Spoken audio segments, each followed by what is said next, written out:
জাহানে কি যে হবে মোদের পরিচয়, প্রিয় নবীর গোলাম ছাড়া অন্য কিছু নয়। রাসূল আমরা আপনাই না চিনিলে আপনার কি আসে যায়, দুনো জাহান নবীজির নূরে কদমে ঝুকায়, দুনো জাহান নবীজির নূরে কদমে ঝুকায়। কথা বলেন ঠিক কিনা? কিন্তু ভাইয়ের আমার, ইমানদার মুসলমান যারা হই, এদের কাছে দুনিয়ার টাকা পয়সা তুচ্ছ, দুনিয়ার সম্পদ তুচ্ছ, এদের কাছে আল্লাহ নবীর ভালোবাসা সর্বশ্রেষ্ঠ। কথা বলেন ঠিক না বেঠে? আর যাদের অন্তরে আল্লাহ নবীর ভালোবাসা পয়দা হয়ে যায়, এদেরকে কেউ টাকা পয়সা দিয়ে কিনতে পারে না। এরা দুনিয়ার লোভে লোভী নয়, এরা এমন একটা লোভ তাদের অন্তরে, এরা আশায় আছে কোন দিন আমার মৌলার দিদার পাবে, কোন দিন আমার নবীর দিদার পাবে। এই জন্য দুনিয়ার মানুষদের কাছ থেকে এরা আউলাকে সে পাগল বেশে দেখবেন ফেরারি হইয়া চলে, যাতে দুনিয়ার মানুষগুলা তাদেরকে অবজ্ঞা করে, দুনিয়ার মানুষগুলা তাদেরকে অপমান করে। এই জন্য দেখবেন যারা সত্যিকারের মাজনু, সত্যিকারের মজ্জুব যারা, এরা দেখবেন দুনিয়ার কোনো মানুষকে ডিস্টার্ব করে না, কিন্তু আমরা দুনিয়াবাসীরা গিয়া তাদেরকে ডিস্টার্ব করি। রাস্তায় যে পাগল যাচ্ছে, বলেন তো পাগলে করে ডিস্টার্ব করে? সে তার ভাবে সে আসে, কিন্তু আমাদের মধ্যে কিছু পাতলা পণ্ডিত আছে, দেখবেন আলগা থেকে ওই ব্যক্তিটাকে নিয়ে গিবত করে, আরে এই পাগলা এটা পেশাব করে পানিল না, আরে এইটা এমনে চলে হেমনে চলে। আমাদের চোখে মনে হচ্ছে যে আসলে সে প্রস্রাব করে পানি লিচ্ছে না, আমাদের কাছে মনে হচ্ছে সে উজু গোসল করতেছে না। কিন্তু ভাইয়ার আমার, আমি আপনি তো উজু গোসল কইরেও মানুষকে সুদ খাই, ঘুষ খাই, ঠকাই, আরেকজনের হক নষ্ট করি, ঠিক না বেঠিক? আমি আপনি যে এত সুন্দর লেবাস গায়ের মধ্যে দিলাম, আমি আপনি যে এত সুন্দর পোশাক পরলাম, এই পোশাকের অন্তরালে তো শয়তানি লুকাই আছে। কিন্তু ওই রাস্তার পাগল, সে তো কোনোদিন সুদের ব্যবসা করে না, ঘুষের ব্যবসা করে না, তার পুরাটা সাল আপনি খুইলা দেখেন, একটা টাকা পয়সাও পাবেন না, কোনো সুস্বাদু খাবারও তার গাইটের মধ্যে পাবেন না। এই পাগলাটা আউলাকে সে পাগল বেশে ঘুরতেছে, যাতে দুনিয়ার মানুষগুলা তাকে ডিস্টার্ব না করে, এই জন্য নোংরা হয়ে আসে চলাফেরা করে। আমরা মনে করি এরা গোসল করে না, ওযু করে না, নামাজ পড়ে না, কিন্তু ভাইয়ের আমার, বন্ধুরা আমার, শুধু রুকু সেজদার নামই নামাজ নয়, রুকু সেজদার নামই শুধু নামাজ নয়। কোরআন শরীফে আল্লাহ 82 বার সালাতের কথা বলেছেন। নামাজ কিন্তু ফার্সি শব্দ, ঠিক না বেঠিক? নামাজ এটা ফার্সি শব্দ। কোরআনে পাকে আল্লাহ বলেছেন আকিমুস সালাহ, তোমরা সালাত কায়েম করো। তো সালাতের এক শব্দ জিকির, সালাতের এক শব্দ জিকির মানে স্মরণ করা, সালাতের এক শব্দ আদায়, কায়েম যেটাকে বলা হয়, সালাতের এক শব্দ নামাজ, সালাতের এক শব্দ আদায় করে নেওয়া, সালাতের এক শব্দ জিকির। তাহলে বন্ধুরা আমার, বাবাজিরা আমার, আমাদেরকে রুকু শিক্ষা দিয়েছেন, সিজদার শিক্ষা দিয়েছেন আল্লাহর হাবিব রাহমাতাল লিল আলামিন। আল্লাহ শুধু আদেশ করেছেন, হুকুম দিয়েছেন, হুকুমটাকে বাস্তবায়ন করার জন্য আমার আল্লাহ এমন একজন প্রতিনিধি পাঠাইলেন, যিনি শুধু দুনিয়ার জন্য রহমত নয়, তিনি কুল কায়নাতের রহমত। উনি আল্লাহর হাবিব, জিনার লকব রাহমাতাল লিল আলামের বহু বচন আলামিন। আলাম দ্বারা একটা জগৎকে বোঝানো হয়, আলামিন দ্বারা কুল কায়নাতকে বোঝানো হয়। আমার নবী শুধু একটা জগতের জন্য রহমত নয়, তিনি কুল কায়নাতের জন্য রহমত, ঠিক না বেঠে? এই জন্য আমি অধম গুনাহগার লিখেছি, কুল কায়নাতের মাঝে মোদের নবী রহমত, কুল কায়নাতের মাঝে মোদের নবী রহমত, শ্রেষ্ঠ নিয়ামতের মাঝে শ্রেষ্ঠ নবী মুহাম্মদ, শ্রেষ্ঠ নিয়ামতের মাঝে শ্রেষ্ঠ নবী মুহাম্মদ, কুল কায়নাতের মাঝে মোদের নবী রহমত, কুল কায়নাতের মাঝে মোদের নবী। পবিত্র কোরআনের মাঝে বলে দিলেন আল্লাহ পাকে, রহমাতাল লিল আলামিন নূর নবীজির এজাজত, রহমাতাল লিল আলামিন নূর নবীজির এজাজত, কুল কায়নাতের মাঝে মোদের নবী রহমত, ঠিক কিনা বলুন? এ বন্ধুরা বাবাজিরা, আমার আল্লাহ পাকের উপাধি হলো রাব্বুল আলামিন, অর্থাৎ গোটা জাহানের পালন কর্তা। আল্লাহ কয় যেখানে আমি রাব্বুল আলামিন সেখানে আমার হাবিব হবে রহমাতাল লিল আলামিন। নবীর বেলায় বহু বচন, এখানে প্র্যাকটিক্যালি প্রমাণ নিবেন। ইতিপূর্বে আমি আরেকটা মাহফিলে বলেছিলাম, প্র্যাকটিক্যালি প্রমাণ নিবেন। রাব্বুল আলামিন লিখতে আরবি যতটা অক্ষর লাগে, রহমাতাল লিল আলামিন লিখতে আরবি ততটা অক্ষর লাগে। মক্কাতুল মুকাররমা লিখতে আরবি যতটা অক্ষর লাগে, মদিনাতুল মুনাওয়ারা লিখতে আরবি ততটা অক্ষর লাগে। লা ইলাহা ইল্লাল্লাহ কালেমা লিখতে আরবি যতটা অক্ষর লাগে, মুহাম্মাদুর রাসূলুল্লাহ লিখতে আরবি ততটা অক্ষর লাগে। মসজিদ লিখতে যতটা অক্ষর লাগে, মাদ্রাসা লিখতে ততটা অক্ষর লাগে। তাইলে বলুন, নামের সাথে নাম মিলাইয়া আপন হাবিবকে ইজ্জত দিছে কে? আল্লাহ। ওয়ারাফা'না লাকা যিকরাক। আল্লাহ কয় হাবিব, দুনিয়ার মোল্লা মুন্সিরা ইজ্জত দিলেই কি না দিলেই কি, আমার আল্লাহ কয় হাবিব গো, আপনার ইজ্জত আপনার প্রশংসা আমি আল্লাহ বাড়াইয়া দিছি।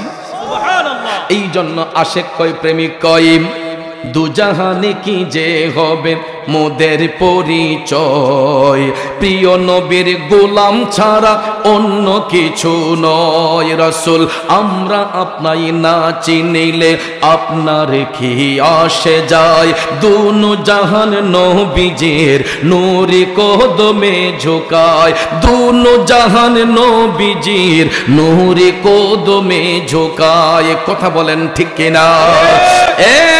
চেচরা গ্রামের নবীর প্রেমিকরা, মায়ার নবী দয়ার নবী ইচ্ছে করে এই পৃথিবীতে আসেন নাই। আল্লাহ রাব্বুল আলামিন দয়া করে মায়া করে আপন হাবিবকে এই বিশ্বভুবনের মধ্যে পাঠিয়েছেন সমস্ত অপবিত্রতাকে দূর করার জন্য, জাহিলি প্রথা দূর করার জন্য, হেদায়েতের বাণী শিক্ষা দেওয়ার জন্য। আল্লাহর হাবিব রহমাতাল লিল আলামিনকে আল্লাহ তাআলা রহমত স্বরূপ পাঠিয়েছেন।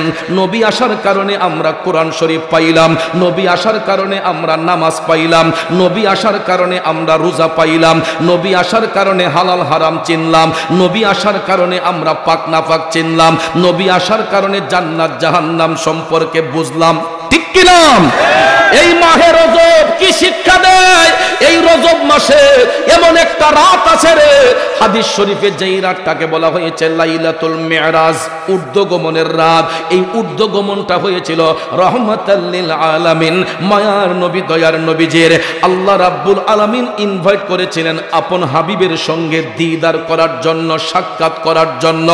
অর্থাৎ আল্লাহর কুদরতি কালামে যত আশ্চর্যান্বিত বিষয় আছে সব কিছু আপন হাবিবকে সচক্ষে দেখানো এবং জানানো ছিল এই মেরাজের উদ্দেশ্য। আজকে আমরা মেরাজ নিয়েও তামাশা করি। কিছু কিছু মানুষ দেখবেন কয় নবীর মেরাজ নাকি স্বপ্ন যুগে হয়েছে, কিন্তু ভাইয়েরা আমার, না না, স্বপ্ন যুগে রাসূলের মেরাজ হয়েছে অসংখ্যবার, অগণিতবার, কিন্তু সশরীরে আমার নবীর মেরাজ হয়েছিল রজব মাসের 26 তারিখ দিবাগত রাত 27-এর রজনী, যেই রজনীটাকে হাদিস শরীফের ভাষায় বলা হয়েছে লাইলাতুল মিরাজ। সুবহানাল্লাহ কম। আমার যুবক ভাইয়েরা, বন্ধুরা, এই বরকতময় রাতের মধ্যে, এই ফজিলতময় রাতের মধ্যে আল্লাহ তাআলা আপন হাবিবের সঙ্গে দিদার করেছেন, সাক্ষাৎ করেছেন। এই জন্য দয়াল নবী মওলার দিদার অর্জন করে আইসা আমাদের জন্য 5 ওয়াক্তের নামাজ ফরজ করেছেন। ঠিক না বেঠিক? আপনি কত রাকাত ফরজ পড়বেন, কত রাকাত ওয়াজিব পড়বেন, কত রাকাত সুন্নত পড়বেন, কত রাকাত নফল পড়বেন, কিভাবে সালাতুল হাজত, সালাতুল আওয়াবিন, সালাতুল ইশরাক, চাষতের নামাজ, যত নামাজ আছে ওইগুলা তো আল্লাহ তাআলা শিখান নাই, এইগুলা শিখাইয়া দিয়েছেন আমার মায়ার নবীজি। ঠিক না বেঠিক? আল্লাহ তো শুধু হুকুম দিয়েছেন, আর এই হুকুম বাস্তবায়ন করার জন্য যাকে আল্লাহ পাঠালেন উনি হচ্ছেন রাহমাতাল লিল আলামিন। আল্লাহ তাআলা কোরআন শরীফের কোন জায়গায় বলছেন যে তুমি যোহর ওয়াক্ত 12 রাকাত পড়ো? না। আসেনি মিয়া? না। আসর ওয়াক্ত 8 রাকাত পড়ো? কোরআনের কোন জায়গায় আছে? না। যে মাগরিবের ওয়াক্ত 7 রাকাত পড়ো, এশার ওয়াক্ত 17 রাকাত পড়ো? আসেনি? না। আল্লাহ শুধু হুকুম দিয়েছেন আকিমুস সালাহ, সালাত কায়েম করো। এখন কিভাবে করতে হবে, ওয়াক্তের নামাজ কিভাবে আদায় করতে হবে, ওই শিক্ষা দেওয়ার জন্য আল্লাহ তাআলা যাকে পৃথিবীতে পাঠালেন উনি হচ্ছেন রাহমাতাল লিল আলামিন। তাইলে যার মাধ্যমে আমরা নামাজ রোজা শিখলাম, হালাল হারাম চিনলাম, পাক না পাক চিনলাম, আল্লাহর পরিচয় জানলাম, ওই নবীর গোলামি করা দরকার আছে না নাই? আমরা নবীর গোলামি করব দূরের কথা, নবীর বদনাম কইরে তো শেষ করতে পারি না। ইদানিং দেখতেছি কিছু কিছু শায়েখ, উচ্চতর ডিগ্রি, ভালো স্কলার, দেখা যায় বলে রসুল নাকি রাখাল, আমার নবী নাকি বকরি চড়াইছেন, মা খাদিজার অধীনে নাকি রসুল চাকরি করে বড় লোক হইছেন। অথচ ভাইয়ের আমার, কবিকুল সম্রাট কাজী নজরুল ইসলাম তিনি লিখেছেন, মুহাম্মদ মুস্তাফা নবী সাল্লাল্লাহু আলা, তিনি বাদশাহ বাদশাহ মদিনা ওয়ালা, তিনি বাদশাহ বাদশাহ লা মুহাম্মদ মুস্তাফা নবী সাল্লাল্লাহু আলা, তিনি বাদশাহ বাদশাহ মদিনা। ঠিক কিনা বলুন আমার বাবাজিরা? একজন উচ্চতর ডিগ্রি অর্জনকারী ব্যক্তি যদি আমার রসুলকে রাখাল বলে, তাইলে বলেন এটা কি শিক্ষিত মানুষের মুখে কি শোভা পায়? কারণ ওই লোকটা বলবেই বা না কেন? আমার রসুল তো ১৫০০ বছর আগে বলেছেন, কিয়ামত সংগঠিত হওয়ার পূর্বে আমার রসুল ১৫০০ বছর আগে বলেছেন, হাসর কায়েম হওয়ার পূর্বে আমার উম্মতের মধ্যে কিছু কিছু উম্মত এরা এলেম অর্জন করবে, এরা জ্ঞান অর্জন করবে, কিন্তু তাদের কথাবার্তা হবে মূর্খদের মতো। এরা জ্ঞান অর্জন করবে, পাণ্ডিত্য অর্জন করবে, কিন্তু এদের আচরণ হবে মূর্খদের মতো। তাইলে রসুলের আদেশ, নবীজির কথায় আর এখন তাদের আচরণে মিল আছে না নাই? কয় আমার রসুল নাকি রাখাল। বন্ধুরা আমার বাবাজিরা,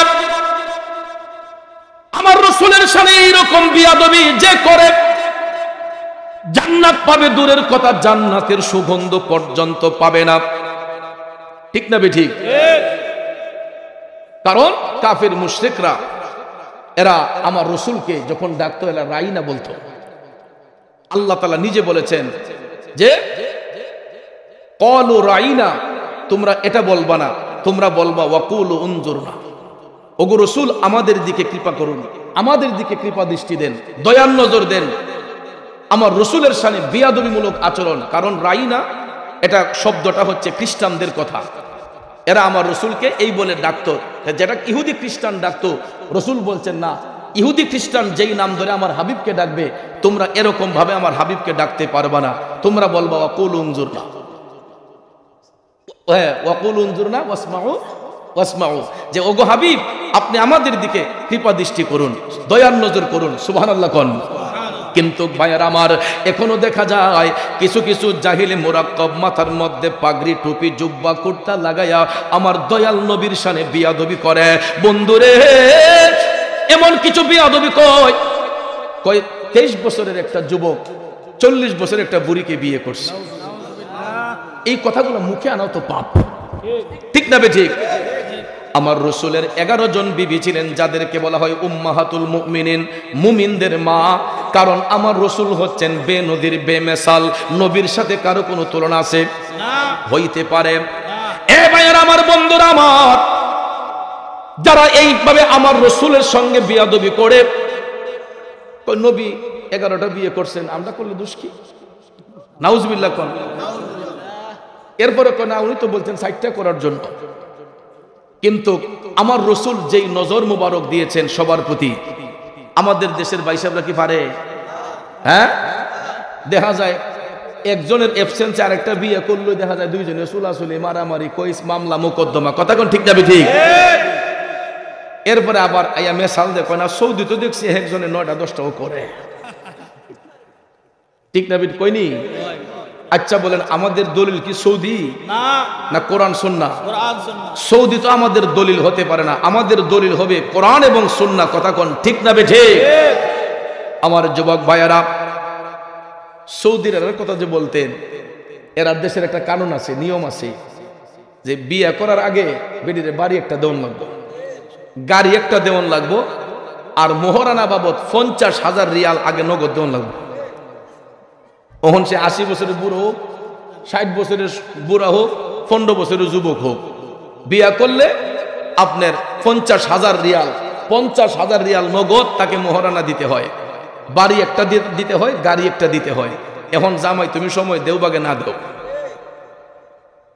বন্ধুরা আমার, বাবাজির আমার, তাদের সঙ্গে আমাদের কোনো তুলনা হয় না। এরা আমাদের দলিল নয়, উপমা নয়। আমাদের দলিল হবে কিতাবুল্লাহ, সুন্নতে রাসূলুল্লাহ। কথা কোন ঠিক না বিঠে? আমার নবীর সঙ্গে সৃষ্টির কোনো বস্তুর তুলনা হয় না, হতে পারে না। যারা রাসূলুল্লাহর শানে এইরকম বিয়াদবি করে, এরা কোনোদিন কি ঈমানদার হইতে পারে না? এরা নিঃসন্দেহে বেঈমান, এরা নিঃসন্দেহে মুনাফিক। আর মুনাফিক বেঈমান কখনো মুমিনদের বন্ধু হতে পারে না। আর ওই বেঈমানগুলা ইহুদি খ্রিস্টানদের টাকা খাইয়া মুসলমানের মধ্যে ঝগড়া লাগাইয়া দেয়। এদের লেবাস সুন্দর, উপরে মধুর লেবেল, ভিতরে বিষ। উপরে দেখা যায় লেবেল মধু, কিন্তু আসলে এগুলার ভিতরে কি বিষ। এটা পান করলে রোগীর জন্য মঙ্গল না মঙ্গল? নির্ঘাত তার মৃত্যু। কথা কোন ঠিক না বেঠে? এই জন্য ভাইয়ার আমার, রাসূল বলেছেন ফিতনার জামানায়, হাসর কায়েম হওয়ার পূর্বে আমার উম্মতের মধ্যে এমন দল থাকবে যেই জামানার মধ্যে তাদের ঈমান রক্ষাটা কঠিন হয়ে যাবে। রাসূল বলেছেন হাতের তালুর মধ্যে জ্বলন্ত আংরা রাখা যেমন কঠিন হবে, আখেরি জামানায় আমার উম্মতের ঈমান রাখাটা এর চাইতে বেশি কঠিন হয়ে যাবে। ঈমান রাখাটা অনেক কঠিন হয়ে যাবে। কিন্তু দেখা যায় আমাদের দেশের মধ্যে এখন দেখবেন কিছু কিছু লেবাসদারি আইয়া আমাদের যুবকদেরকে এমন ভাবে গাইডনেস করে, এমন ভাবে ইমোশনাল হিট মারে। রে কান্দারের সাথে তো বন্ড, কান্দারের সাথে কেউ তো নমাজ পড়ছে রে ভাই, সালাম সাথে একটা বন্ড নমাজ পড়ছে জীবনে। এই যে একটু আগে ভদ্রলোক বললেন, যাকে নিয়ে আমরা মন্তব্য করি, চোখে দেখে একটা ব্যক্তি। আমি তো নবীনগর এসেছি প্রায় 18-19 বছর ধরে, এই নবীনগরে প্রোগ্রাম করি। আমি 18-19 বছর ধরে এই নবীনগরে প্রোগ্রাম করতেছি। যেই বাচ্চাগুলো ছোট ছোট ছিল, আজকে দেখি এগুলো অনেক বড় হয়ে গেছে, অনেক বড় হয়ে গেছে। ভাইয়ারা আমার, অনেকে কো হুজুর আপনি তো আগের মতোই আসছেন, কিন্তু যতই কই আগের মতো আসি, বয়সকে লুকানি যাইব। এই 19 বছর আগে যেমন ছিলাম, একটু পরিবর্তন কি হয়েছে না? আস্তে আস্তে দাড়ির গোড়া দিয়ে পাকা ধরছে, চুলের গোড়া দিয়ে পাকা ধরছে। যেই কাঁচা চুল নিয়ে এলাকায় এসেছি যুবক হইয়া, এই যৌবনটা নবীনগরে কাটাইয়া আস্তে আস্তে চুল দাড়ি পাকতেছে মিয়া। অনেক কিছু দেখেছি, দেখতেছি। আমি দেখি নাই কোনোদিন এই সালাম শাহ কেউরে ডাইক্কা নিছে যে আপনারা আসেন আমার কাছে আসেন। যার যার পেরেশানি থেকে পিছন পিছন ঘুরছে। এই লোক ফেরারি বেশে ঘুরছে, আউলাকে সে পাগল বেশে ঘুরছে। সে কাউকে বলে নাই আমার সাথে ঘুরেন, কিন্তু আমি যতটুকু ওনার পারিবারিকভাবে জানতে পেরেছি, সে একটা হাই এডুকেটেড পার্সন ছিলেন, উচ্চ শিক্ষিত মানুষ ছিলেন। উচ্চ শিক্ষিত একটা মানুষ এরকম হয়ে গেলে কেন? যারা আমার মওলা পাকের সৃষ্টি নিয়ে গবেষণা করে, সৃষ্টির যখন গবেষণা কইরা কোনো কুল কিনারা পায় না, তখনই মানুষটা দেওয়ানা হইয়া যায়, পাগল হইয়া যায়, উন্মাদ হইয়া যায়। আমরা তো অন্যের গীবত করতে পারি, বলুন তো নিজের দেহটারে কয়জনে চিনি? আমরা যে হাত নাড়াইতেছি, পাও নাড়াইতেছি, চোখ নাড়াইতেছি, চলাফেরা করতেছি, এ তো বাহাদুরি দেখাচ্ছি। কিসের বলে দেখাচ্ছি? কোন কারণে দেখাচ্ছি বলবেন হুজুর? দেহের মধ্যে রুহু থাকার কারণে। আমি যদি বলি রুহের পরিচয় কি, রুহুটা কি, এটা আসে কেমনে, যায় কেমনে? আজ পর্যন্ত কেউ কি বলতে পারবে যে রুহুর পরিচয়টা কি? রুহুটা দেখতে কেমন, এটা কি কেউ বলতে পারবে? বন্ধুরা আমার, তবে অধিক গবেষণা করে জানা গেছে এটা হাওয়ার সঙ্গে মিশ্রিত, এটা হাওয়ার সঙ্গে মিশ্রিত। বাতাসের কারণে এই রুহুটা আমার আল্লাহ বাতাসের মাধ্যমে এই রুহুটা আল্লাহ মানুষের দেহের মধ্যে ফিট করে দেয়। আবার বন্ধুরা আমার, যেই কোনো সময় আমার মওলা যদি ইচ্ছে করে এই দেহ থেকে আবার রুহুটাকে বের করে ফেলতে পারে। কথা কোন ঠিক না বিঠে? প্রশ্ন হলো, আফসুস হলো, এটা কোন দিকে আসে কোন দিকে যায়? এই জন্য কবি বলেছেন, আমি ছিলাম বা কই, আসিলাম বা কই, আবার বলো যাব কোথায়? তুমি আমি কি সম্পর্ক, জানলে দয়াল কো আমায়। ভাই, মৌলার সাথে বান্দার সম্পর্কটা কেমন কেউ যদি বলতে পারতো, ওই ব্যক্তিটাই সঙ্গে সঙ্গে আল্লাহর বন্ধু হইয়া যাইতো। কিন্তু আমরা এই গবেষণা করার মতো টাইম আমাদের হাতে নাই, আসি শুধু গীবত পরনিন্দা করতে, একজন আরেকজনকে নিয়ে মারামারি করতে, গীবত করার জন্য। আপনারা একটু আগেও শুনেছেন হাদিস শরীফটা আমার বাবাজি বলেছিল, আল গীবাতু আশাদ্দু মিনাজ জিনা।